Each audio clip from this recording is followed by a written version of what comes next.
Craig Jennings, my partner from Memphis. He actually owns By Memphis now. Craig's going to be talking about what it's like to own and operate a full-service real estate investment company. He's going to talk to you about some of the successes, how he got started, things of that nature. So come on up, Craig. Thank you. Thanks, guys. Like I said, my name is Craig Jennings, owner of By Memphis now. And I was just going to kind of go over just some different things, a little bit about me. I don't know if they ever had a Homevestors franchise here in California. Do they have that? That's kind of how I started out in 2000. My father was I'm real close to him. He was my mentor, and he knew I always loved real estate. And he said, just go all in while you're young. Just go ahead and, bite off more than you can chew. So we did. We bought a Homevestors franchise. They had the big billboards that said we buy ugly houses. And that was in 2000. The market was completely different. It's actually getting similar to the way it is now. The retail market was the big thing. You couldn't only buy rentals to make them work. So we did that. We had the Homevestors franchise for about 7 years. We were buying. Our main market was retail flipping homes. Just buying them, fixing them up, selling them. At the same time, I was also acquiring my own rentals just to buy and hold.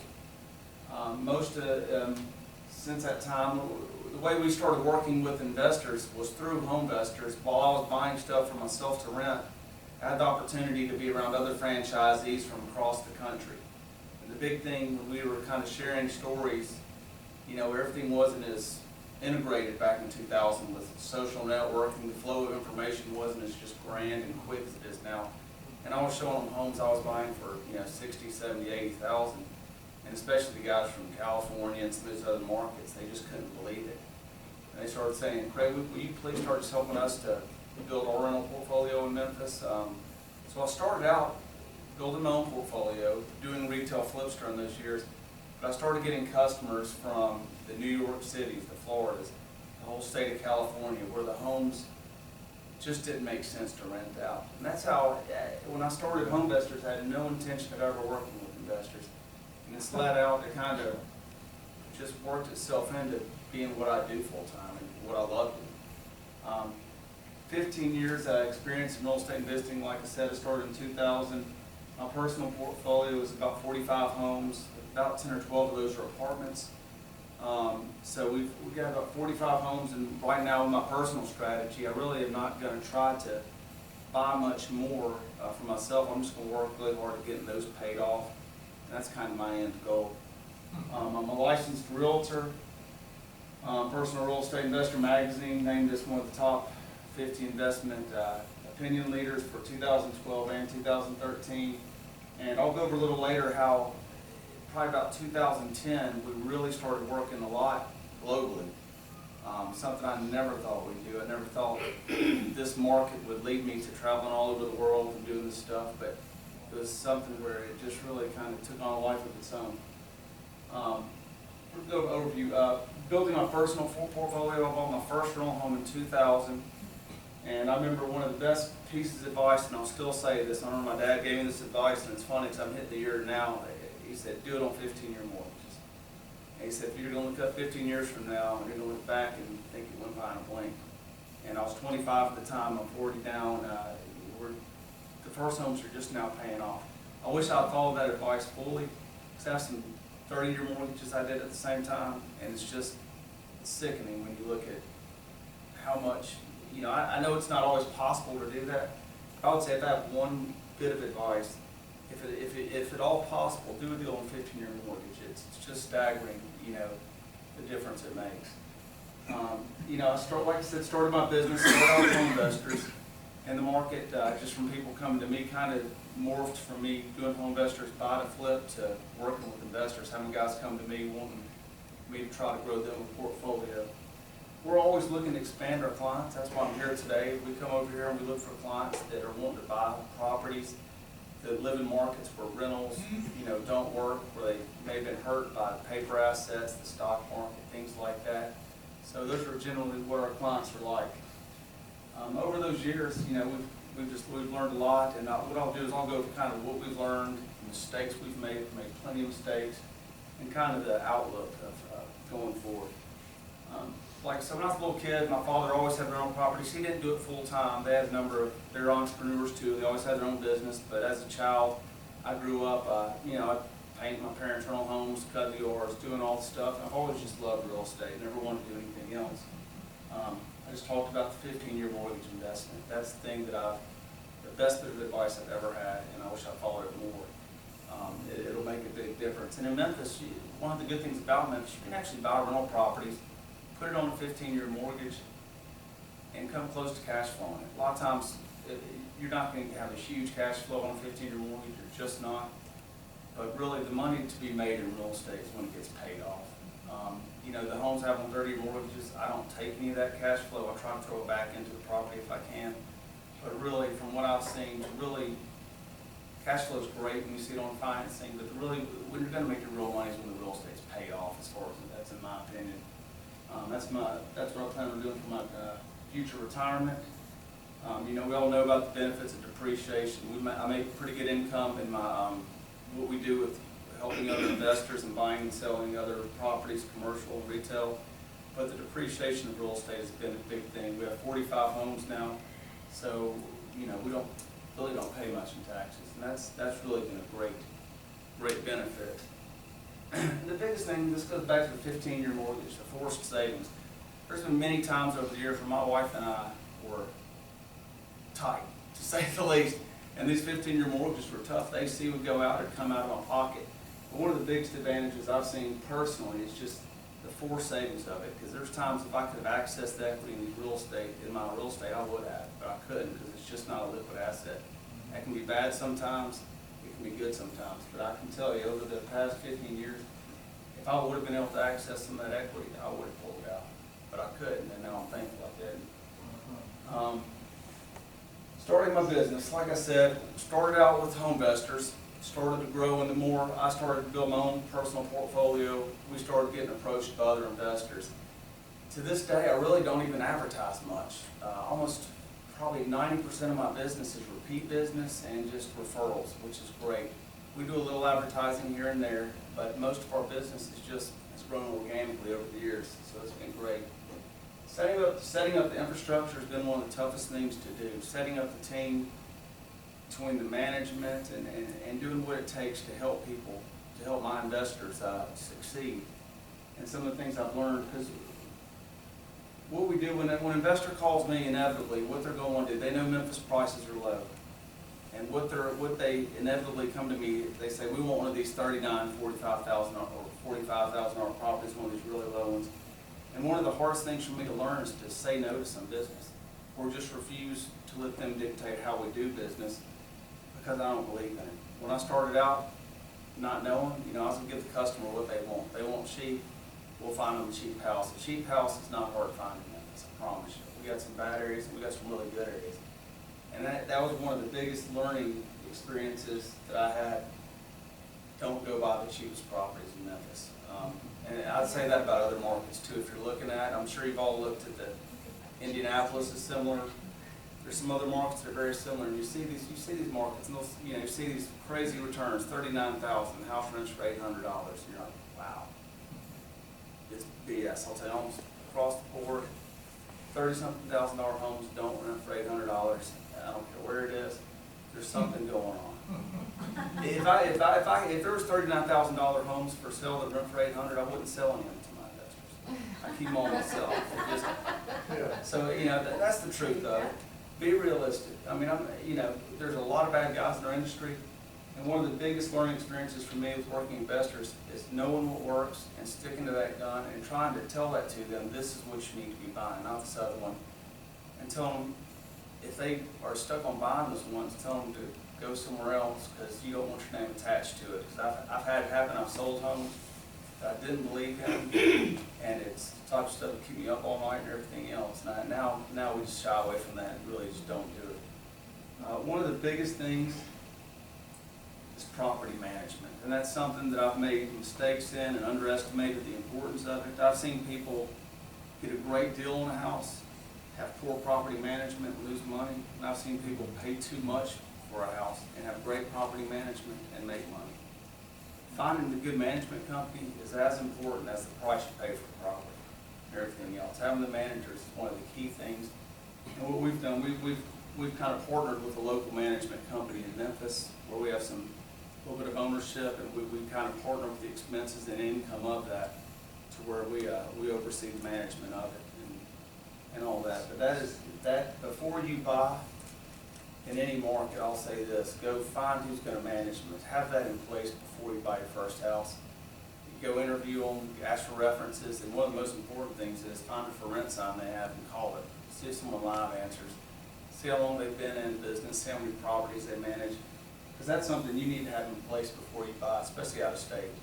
Find out who's going to be managing it. Just like anything, it's more important than the house you buy, really, the management. Contractors has been tough. That's another part of our team we've set up over the year. We've gone through a lot of people, and that's something in our business. That's where our value comes in when we're fixing these homes up for our investors. We go in, we have painters that are there, and they're going from home to home to home to paint. I know Kurt was going over some examples of prices, but I've tried to be pretty transparent on a typical transaction that we sell to our investors. We make about $6,000. Sometimes it's more, sometimes it's less. Today, I just did my taxes, and that's about what it comes out to. But we feel that's a value in several reasons. Number one, we feel like we're getting the property cheaper than the average person could do out of state, and we're getting these renovations done far cheaper. And that's done from having a really good group of contractors, from roofers to painters and everything. We have them going from house to house, and just scale of economy. By doing that, we can save money. So we think, yes, we do make a profit, but we feel like it's good value in what we bring. And I never try to hide what we make. I'm pretty open about it and everything else. We have private lenders that we work with our investors, not only for me, but when people are buying for us, we can turn you under our private lenders. And not just that, we also have good mortgage brokers. So when investors call us, we can talk to them. If they don't have a lot of money to put down, a lot of times we can get them with some private lenders that may be able to make them a loan. They can do 5-year loans, 7-year loans. Sometimes it's just a bridge loan to get them to be able to refinance it and get their money back into it. So we try to offer all the services from construction to management to financing of the properties. One of the things that has been big is the expansion of our companies. It's been, this past 15 years in the real estate market, it's probably been the craziest 15 years of real estate in our nation's history. We've seen ups and downs, and now seems like everything's going back up again. I don't know how long it'll last. Like I said, the reaching the West Coast clients, we do it through ways like this. Most of our business has grown organically. They hear about us offering a turnkey experience, and most people come to us from markets where the real estate numbers just don't make sense to rent. And they're just not wanting to have all their eggs in the paper assets market anymore. One time, the global investing one is something I never thought this industry would lead me into. And I guess it happened about 2010 when Armageddon hit with, all this just real estate overnight just seemed to crash. The banks shut down. I thought my business was really over. I was at a real crossroads in my life financially. I remember I was already trying to start another medical staffing business because all of a sudden the banks went and loaned to all my California, Florida, and New York investors. And I just didn't have, I couldn't get loans myself. People weren't using private lenders back then as much. And I remember one day I was watching CNBC and they were showing how that's when we started doing the quantitative easing. We started printing up all the money in the U.S. and if you remember all that. And the U.S. dollar, value-wise, just dropped. And I started looking at, they showed something on CNBC of the Australian dollar going up compared to the U.S. dollar. So I was driving home from work I remember I had 3 kids, and I remember just being kind of not knowing what I was going to do. I was going to, I had all the fear thoughts going in my head about losing my house or everything else. Stopped in a Walmart, we bought a little international calling card, $30 card. I wish I had saved it and framed it. I'd never made an international call ever. Didn't even know how to use it. I remember having to call them to ask them how to use it. And I went and sat on my front porch. Australia's on the other almost a complete opposite time zone. So I still remember clearly sitting on the front porch, started cold calling brokers in Australia. And it was like we were shot out of a cannon. It was like overnight, we call lightning in a bottle. And what it was is the Australian dollar at the time, it went from 48 cents to our US dollar all the way to $1.06 in probably about a 2.5-year window. Their average home price in Australia is about $350,000. So it was the type of thing that sometimes when markets change, and this was the way with any business now, either you find a change or something else, but I remember calling the broker, and he was over there, they see investing in real estate kind of the way Americans see buying stocks. It's very common to them. Over here, it's a lot more emotional, and it seems like a big deal. Over there, they really don't get into buying the paper assets much. They're all about it. And I was talking to a broker over there that I just cold called. It's about the first or second call I made. He said, "What's an average? What's one of your rental homes cost?" And I said, "I don't know, anywhere." This is when the market was really low. I said, "I don't know. We have some for 50 to 70,000." He just couldn't believe that. And so what did these rent for? I told him, and he said, "So, well, actually positive cash flow." And I said, "Well, yeah. Why else would you buy real estate it doesn't break even?" And over there in Australia, they term it positively, negatively geared is the term they use. So over there, their average home price is about $350, and it's like California. Very similar numbers as far as what stuff will rent for and what it costs. Over there, they buy rental properties that have negative cash flow. Commonly, I'd say it's more common than not. So we went over there with the dollar when the dollar was in the tank, and most of them were using their Australian dollars, and it was as much about a currency play as anything. They were transferring over their money, and they buy these homes when the Australian dollar was strong and the American dollar was weak. And now it's gone back down to where their dollar's probably worth about 75 cents to our dollar. And so now they're getting their rent income in stronger U.S. dollars sent back.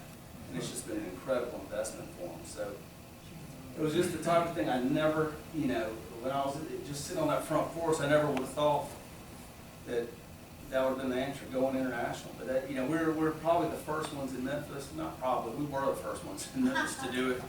Because then right after we did it, it didn't take long for people to start seeing transactions. I remember I'm pretty friendly with almost all my competitors, and they started calling me, "Who in the hell are you selling to in Australia?"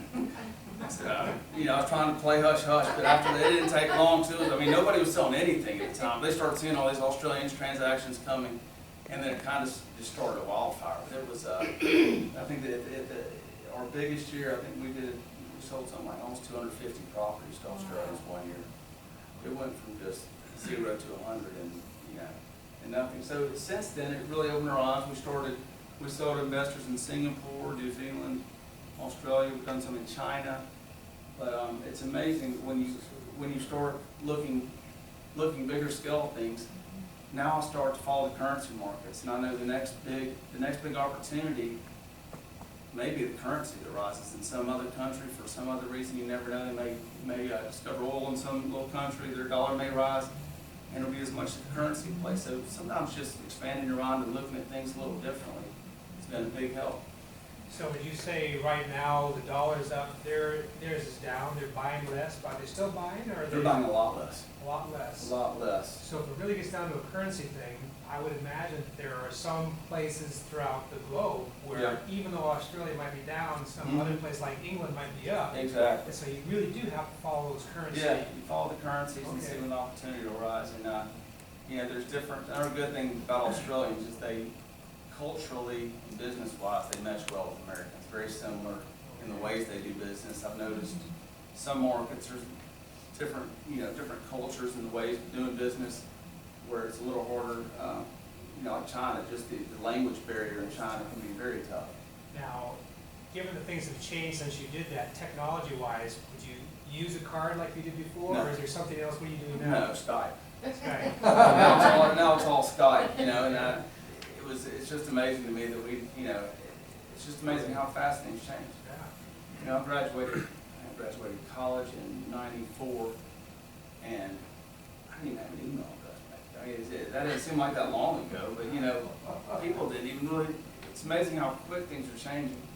And the fact that you can get on a Skype phone call for free and download the app, and you're speaking regularly to people all over the world. It's amazing. And how would you compare it to transactions in the U.S.? Like, is a lot of it pretty similar, aside from obvious different languages and stuff? I'll tell you the biggest. You wouldn't think this, but the biggest I guess the biggest thing stopping it is the Patriot Act you know, since 9/11, they really got to crack down on things, setting up checking accounts. Having them set up a U.S. checking account, it's fine, they can come over here and set up a U.S. checking account, no problem. But if they do it without physically being here, it can be really tough. So, you know, we have attorneys that set up their LLCs, and it was a huge learning experience for us, because we were really the first ones doing it. So we were kind of learning on the fly. It's like we're drinking out of a fire hydrant. When it started, we were making mistakes, and you know, we had accountants working on it, making sure we weren't breaking any laws or anything else, and we had accountants and everything else trying to set up the entities the correct way and answer all the questions, and we were flying back and forth to Australia and everything else. But the hardest thing of it all is setting up a checking account. What about PayPal? Well, you know, I'm trying to remember. So you're saying there's an international It's tough. barrier? It's, because it doesn't make sense to wire. We could just wire their money, do an international wire over there. That can be done easily, but the problem is it costs, you know, $50 or so to do an international wire, and that's just too big of a hit to take out of everybody's, to take it out of their rent check each month. You know, it'd just be too big of a percentage. That could be done easily, but it'd be too big of a hit. And the other thing was, they were wanting to keep it over here when the currency was right. What they want to do, most of them, they want to set up checking accounts here, keep depositing all their money into this account. Like I said, right now the Australian dollar is down to 75, 80 cents. They, you know, most of the experts think eventually it'll go back down to 65 cents or something like that. When it gets down to that, then they'll transfer it over and get a big return on the money. So it was as much about currency as it is anything else, and that's something I could see as a big advantage for people trying to sell, you know, investments in California. Because one thing I found is these international, you know, from Singapore to New Zealand, Australia, all these places, they know 3 places in the U.S. They know New York, they know the state of Florida because of Disney World and everything else, and know California. They couldn't tell you if Memphis was north, south, east, or west. They don't have a clue. They know who Elvis is, and that's about it. But, you know, the international market was just something that, it was just unbelievable. Such an eye-opener, you know, saved my butt, really did. And it just, but it was just something that kind of came out of nowhere and just seemed to happen overnight. And it was something that just changed the industry. So when they transfer that money back, it's all gotta be legal, it's all gotta be in some entity, it's all gotta be taxed properly before it goes Yes. back in that direction, right? Yeah, they have accountants and everything else we set them up with over there. Yeah, they'll transfer it back over. But they have their accountants, they pay taxes on it. But most of them, they were all setting up U.S. LLCs over here. We'd have our attorneys draw that up, and the accountants went over everything. It was a real, it was crazy. So, you know, we had the management company having to pay on it. It was so complicated. We got it all set up, but we got all the tax structures. You know, we made some accountants a lot of money that year as it's setting all these people up, and they still do. But we still have them coming over here and buying. It's just less for the currency play. They knew that was a short-lived thing. What happened was, you know, we printed up all this money. The Australian, their big export was natural resources, iron ore, things like that. I mean, they have welders over there making 6 figures. Their export industry, they're exporting things to China to produce stuff to sell to America. So it's kind of a big thing, and just seeing how that works. And when the American economy slows down, China doesn't export anymore. Australia doesn't send as much to them. It's amazing how it all, you see one happen, and you see all intertwined. It's all intertwined, and you see the dominoes kind of fall. But it's just, the biggest thing I'm getting at, the opportunities can be a lot bigger than just what you know, just looking around, just kind of thinking outside the box, finding the currency plays. And I can see that being big in California. You know, the Asian market, lots in San Francisco, huge, you know, and it would be very big. And one of the problems with Memphis is, and especially in some of the more wealthy areas like Singapore, massive wealth in Singapore, they weren't interested in buying something for $60,000. It just wasn't worth the headache. You know, they wanted it to be over $1 million or something. Now, you know, I just didn't have anything for sale for that much.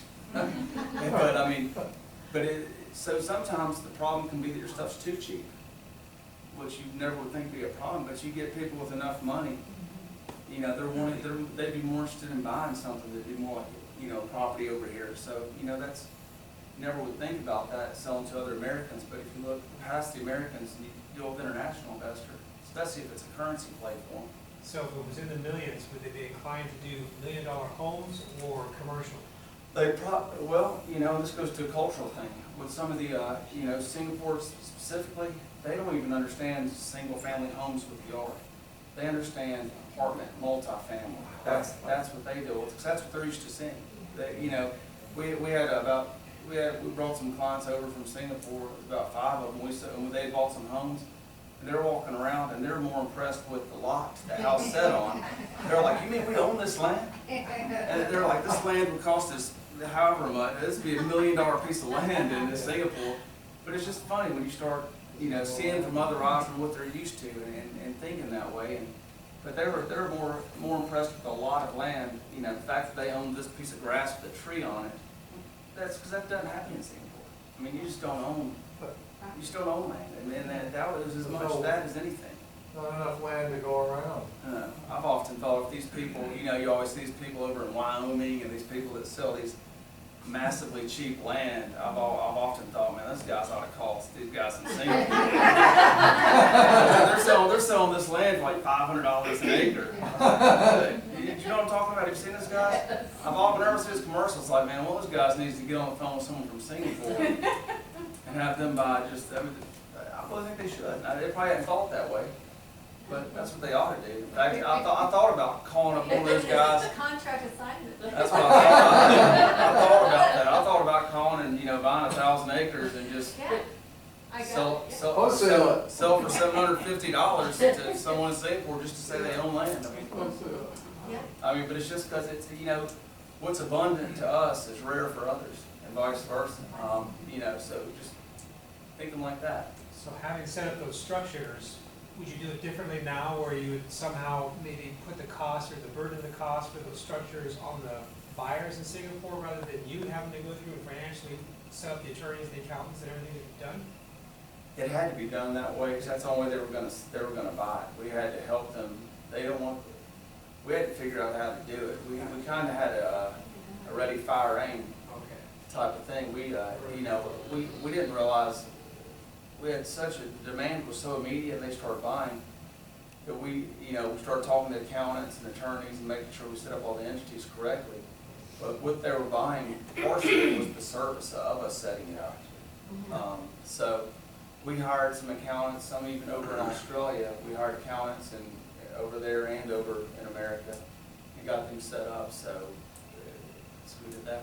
How long would you estimate it took to kind of feel comfortable having that entire like process set up so you could start doing it on more of like a global level? Well, I mean, it's not a time frame, it's just having the right people in place. And now it would not take long to find it out. I mean, there's plenty of people that specialize in it. And one of the best, probably the easiest ways, you know, finding people that set up people in Canada. You know, 'cause that's there's plenty of attorneys that set up entities for Canadians that like to buy America. You know, you go up to Seattle and places like that where they're near the border. It's very common. There's attorneys and accountants up there that help non-U.S. citizens buy American property. So that's one good area to look in, and you can Google it. You can probably, you know, I haven't done it in years, but I'm sure there's lots of people, you know, get close to a border just in America, and you know, even down probably close to the, you know, down in Texas, everything else, people that assist people to buy investment property in the U.S. that are non-U.S. citizens. And it doesn't have to be from Australia to America. The principles are all the same. You can go up and find people that are helping Canadians buy investment properties. There's a lot of Canadians buying American properties. We work with them also. So, you know, now the market's changed, and we're mainly dealing with American investors again because the U.S. dollar is getting strong again. You know, we're gaining on the euro. We've got made ground back up on the Australian and New Zealand dollar. So the Australian dollar is getting strong again, and the real estate market's getting strong again. And most of our buyers now, I'd say 80% of them are U.S. We're still getting more some foreign investment, but it wasn't It wasn't the influx we had for a couple of years. Well, given your connections and what you're doing and seeing the change like that, is there any interest or have you done any transactions where you're actually helping them in America buy places in Australia or the I opposite haven't. direction? No, I haven't, and I've often thought now, if it's tilting the other way, the opportunity has to be the other way. It might be Americans buying Australian property, it may go the other way. I've never, now thought about that, and I don't know how that would go, but that, if it was, because those guys have had, the one thing I'm proud to say is the Australians that invested with us, you know, most of them did real well. And it's mainly because of the currency, and they also, it was a perfect storm. The U.S. economy and the real estate was at all-time low. Their dollar was at all-time high. Their real estate's at all-time high also, and so it was just a perfect storm all three ways. And most of them now, you know, they're really happy because they got homes that they bought with their strong dollars that are weaker now, and they're getting this rent now and stronger dollars. So it worked out great for them. It's a good feeling, you know, because it doesn't bother me if an investment for myself goes wrong, but I stay up at night if I have an investor has a bad experience. It just bothers the hell out of me. And, you know, so I'm glad, it's nothing better than having happy investors that are, you know, that are sitting there going, man, you know, it's currency, now they're rooting for the dollar to keep falling, you know. For a while they were all, it was funny, when it was at 99 cents compared to our dollar, we had some activity. When it went up one more penny, and it was at parity, as they called it, $1 to dollar, it was like, that's where everybody just started just flooding their money in and wanted to just buy as much as they could. So, and now it's going back down, like all the experts, all the foreign exchange currency traders were all saying that we think it's going to be in the 68%. So that's where most projections we saw were in the upper 60s. So they were trying to just transfer and buy as much as they could while their dollar was high, and then when it goes low, they'll have the rental money, they'll have all this, you know, stuff over here, then they'll make a profit on the currency play. So Did the other markets like Singapore follow the trend as far as being higher low? it wasn't as extreme, but it has gone up. It hasn't swung as fast and furious. New Zealand was the most common to Australia. Their currency was very similar to Australia. They never got to where their currency was as strong as the dollar. I can't remember exactly what the numbers were, but we got a lot of New Zealand business. I always tell them it's funny. See, you know, I've done a lot of talks at REIA groups, and this is you know, you were apologizing earlier because it's a smaller crowd, but this is what REIA groups are in America. We talk and everything, and that's what I'm used to. My first time I'd ever been across the seas or just to a foreign country at all, this guy asked me to come speak at their real estate conference. And I go in there and it was like a Tony Robbins thing. It was 500 people in there cheering, they had a headset on me. I'm not a public speaker, I'd never really done it before, so they you know, they have an MC up there hyping everybody up, and they put on this U2 song, Beautiful Day, they have me come walking out the thing, people are cheering. And I was like, yeah, you know, what it was like, you know, I get up there and talk about Memphis real estate, and you know, we have great success, but I've never experienced anything like that. Like, really, you know, we were talking earlier, you're saying maybe back in the 80s it was more like that, where they had the auditorium thing, but they're crazy about real estate. I mean, you know, when they were little, grandma didn't buy them stock in Walmart or something like that. That's not where they put their money. They want brick and mortar, that's what they're comfortable with, that's what they're used to. And now it's getting to where the prices have gotten so high. Their prices are California-like nationwide over there, if not higher. I mean, they're maybe not quite as extreme like Santa Barbara, but they're probably like LA prices nationwide. It's a big problem. There's a lot of kids getting out of college and things like that. They can't buy homes, try to live with the families. It's a real problem. So they're buying, but that's what they want. They want real estate. So, you know, there's still a big demand for it. It's just not the currency play that it once was. Have you done anything in South America? Had not. I'd like to, I just haven't. And I don't really know what their currency's doing either. And that's something I haven't really been following lately. But it's, you know, it's something. For a while there, I never thought of every day I had this little app that would show me the currency markets, or several markets we were dealing with. We were following it every day, and we knew as soon as the Australian dollar got stronger than the US dollar, it would just cause a tidal wave, and it did. And that lasted for about 2.5 years, and it went on. Do you think that you'll continue doing it on a global level because of just the success rate with it and how it feels and all that? Yeah, and I just like it. you know, it's easier to do business with some cultures than others, and I've even gone as far as to think about getting people to maybe speak Mandarin or, you know, do stuff like that. But it gets tough. You know, it's not only the currency, it's finding people that, you know, have to do business in similar ways, not just from their laws, but also what they're used to and the way they do it. Australia was just a good fit. So was New Zealand, and Singapore was too. I haven't had really many other markets. I've heard South America and things like that would be good markets.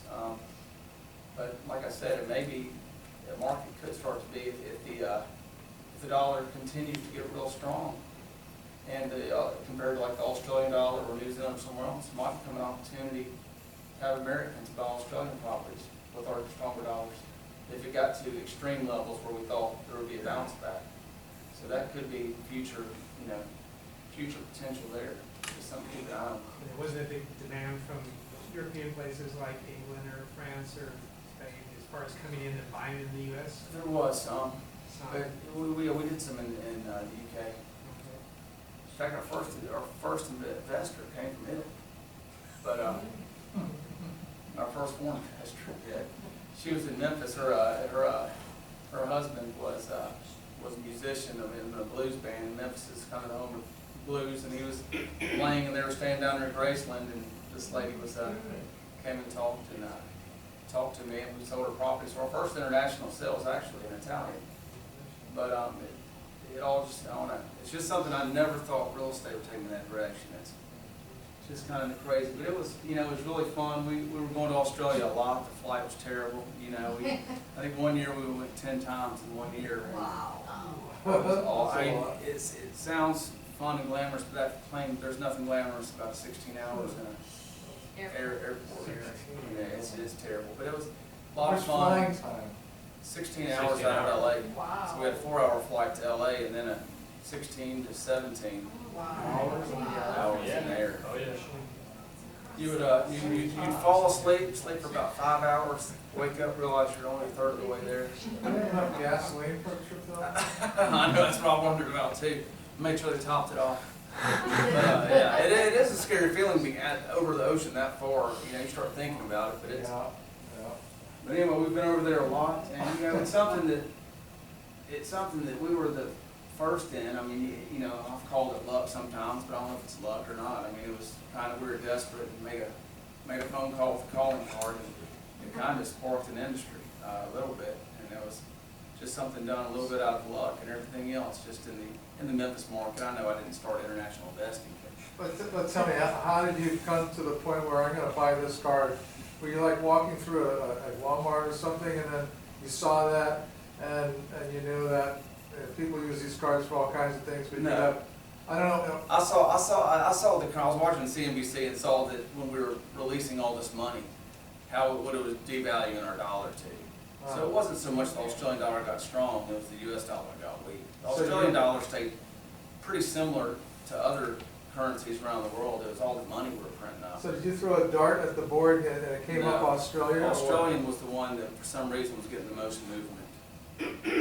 And so what I got on Google, I remember at the time, and Googled US properties in America. And one thing I didn't realize that someone told me, each country has its own Google. So I got on the Australian Google, and that's something I didn't realize, and I kind of got on Australian Google and typed in, I want to buy properties in the US, and I found some brokers who were kind of giving info on buying in the US, and I started cold calling those guys. And so then I went and, you know, with all the little international calling cards, started calling those guys, and it was something just immediately. So it was kind of a little bit lucky, but I don't know. I guess it's not quitting either, because I was at the point of almost quitting. First time we've had this happen. Another group at 5. Oh, well, that was about it anyway. But we're gonna be downstairs. Don't sit around, so we can just talk. Maybe have a beer or something. But yeah, but people always do find the international part of it interesting, because it's something so different and out of the box that, you know, that it kind of saved ourselves. we'll get out here and we're gonna go downstairs if you need to come talk to us, sit around, Yeah, and they're, you have a know, drink and talk to you guys. they got somebody come in at 5, we can get out of here in Sure. 10 minutes or whatever, but if there's anything else that you wanna say or get any Well, questions? basically, I'll just go through it real quick. Basically, the pitfalls learned, find the right people to invest with. I was talking to Linda earlier. As this market's starting to improve, one of the good things when this market crashed was it got didn't get them all, but got most of the shysters out of this business. And there's a lot of them in the business I'm in, and that was one of the shiny good points when this market crashed. The people that were the rip-off artists and the scammers, a lot of them got out of the system. Linda and I were talking, coming back, and there's a lot of bad people in our industry. Do your due diligence. We've been doing it a long time. We haven't been perfect every time. We try to be perfect, but we're not.